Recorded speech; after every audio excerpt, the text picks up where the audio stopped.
It's too black or white.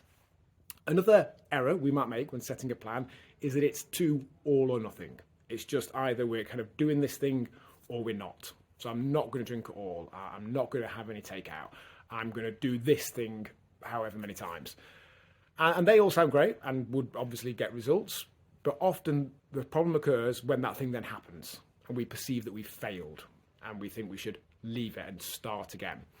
There is ultimately no starting again. Life is not black or white. All we're doing is eating food. All we're doing is moving. We're just making different choices around what that looks like. And we can just choose to set an intent, but then when perhaps that doesn't happen or can't happen or is derailed or we just don't do it, we can then choose to do the next best thing. We can choose to still make 2 workouts this week. We can still choose to eat in calorie deficit for the remainder of the week. We can maybe even start to pull that back rather than deciding to write it off. Because ultimately, as I've mentioned many times before, writing off time periods doesn't make any sense. There is no version of reality where it makes more sense to continue to overconsume because we've overconsumed.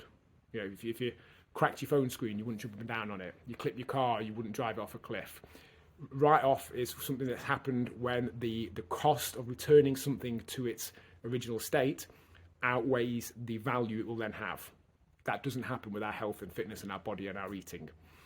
So if your goal is too black and white and it means that you feel that you've failed when you don't do it, could we tweak the way we set the goal? Or could you just accept that life is not black and white? Could we have a goal set and then when it doesn't happen, we do the best we can? We maybe catch up, we maybe just get there a little bit slower.